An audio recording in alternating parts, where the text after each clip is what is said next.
கிறிஸ்துவுக்குள் அன்பான கர்த்தருடைய பிள்ளைகளே, இன்றைய வேத வசனமும் ஜெபமும் 2 தீமோத்தேயு 2ஆம் அதிகாரம் 1ஆம் வசனம். ஆதலால் என் குமாரனே, நீ கிறிஸ்து இயேசுவில் உள்ள கிருபையில் பலப்படு. என் அன்புக்குரியவர்களே, நாம் எதிலே பலப்பட வேண்டும் என்று சொல்லி அப்போஸ்தலனாகிய பவுல் தீமோத்தேயுக்கு எழுதுகிறார். இன்றைக்கு நமக்கு அப்படி ஒரு ஆலோசனையை பரிசுத்த ஆவியானவர் கொடுக்க விரும்புகிறார். கிறிஸ்து இயேசுவில் உள்ள கிருபையில நம்ம பலப்படணுமா?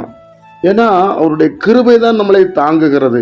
மலைகள் விலகினாலும் பர்வதங்கள் நிலைபெயர்ந்தாலும் என் கிருபை உன்னை விட்டு விலகாதுன்னு சொல்றாரு. கிருபை தகுதி இல்லாதவனுக்கு கொடுக்கப்படுகிறது.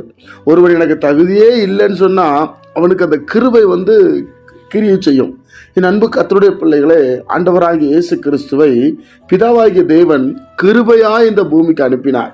அவர் ஒருவர் வரவில்லை என்றால் மனுக்குலத்துக்கு ரட்சிப்பு இல்லை. எங்க எதற்காக எந்த ஒரு அடையாளங்களே கிடையாது. உண்மை இயேசு கிறிஸ்து நாமத்தினாலே வேத வசனத்தின்படி. அதனாலதான் இயேசு கிறிஸ்துவை ஒருவன் ஏற்றுக்கொள்ளும் போது அவன் உள்ளத்துக்குள்ளே சந்தோஷப்படுகிறான், அவன் உள்ளத்துக்குள்ளே மகிழ்ச்சி அடைகிறான். எதிர்காலம் ஏறெடுத்து பார்க்கக்கூடிய இருதயம் அவனுக்குள்ளே வருகிறது. என் அன்பு கர்த்தருடைய பிள்ளைகளே, நம்மளும் இயேசுவின் கிறிஸ்து இயேசுவில் உள்ள கிருபையில பலப்படணும். அவருடைய கிருபை எனக்கு இருக்குது, அவருடைய இரக்கம் எனக்கு இருக்குது, நம்மளால முடியலை, அப்போ ஏதோ கிருபை நம்மளை தாங்கும், அவருடைய கிருபை என்னை உயர்த்தும், அவருடைய கிருபை என்னை பெரியவனாக்கும் என்கிற ஒரு பெரிய நமக்கு அந்த வெளிப்பாடு இருக்க வேண்டும். பெரியமானவர்களே, என் அன்பு கர்த்தருடைய பிள்ளைகளே, அதனாலதான் அவர் எழுதுகிறார், நீ கிறிஸ்து இயேசுவில் உள்ள கிருபையில பலப்படு. அப்படின்னா இயேசுவை பற்றி அதிகமா அறிந்து கொள். அவர் அறிஞ்சுக்கிட்டா மாத்திரம்தான் அந்த கிருபை என்னன்னு உங்களுக்கு தெரியும் என்று சொல்லுகிறார். அன்புக்குரியவர்களே, நாம் எதை அறிந்திருக்கிறோம்? இந்த உலகத்திலே ஓடுகிறோம், எங்க ஓடுறோம் நமக்கே தெரியல. ஆனால் நமக்கென்று ஒரு காரியத்தை ஆண்டவர் நிர்ணயம் பண்ணி வைத்திருக்கிறார். வேத புஸ்தகத்திலே யோவான் 14ஆம் அதிகாரத்தில் எழுதி வைத்திருக்கிறார், யோவான் 17 எழுதி வைத்திருக்கிறார். நாம் அதற்காக காத்திருக்க வேண்டும். அந்த கிருபையில நம்ம காத்திருக்க வேண்டும்.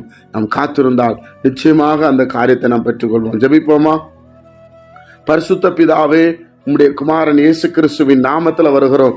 உம்முடைய கிருபையில நாங்க பலப்பட எங்களுக்கு வேண்டிய கிருபைகளை தரும்படி நாங்கள் ஜெபிக்கிறோம். ஐயா ஏசப்பா, இன்னும் உண்மை நாங்க அறியணும், உங்களை பார்க்கணும், உங்க அன்புல நிறையணும். ஒவ்வொரு செகண்டும் உம்மோடு வாழ்கிற ஒரு ஜீவி எங்களுக்கு வேணும் சுவாமி. எங்க சுற்றி இருக்கிற ஜனங்களோடு சமாதானமா இருக்கவும் ஆண்டவரே, இந்த நாள் முழுவதும் எங்களுக்கு ஆசீர்வாதம் தரும்படி நாங்கள் ஜெபிக்கிறோம். கேட்கிற ஒவ்வொரு பிள்ளைகளையும் ஆசீர்வதியும். இயேசு கிறிஸ்துவின் மூலம் ஜெபத்தை எடுக்கிற நல்ல பிதாவே, ஆமென்.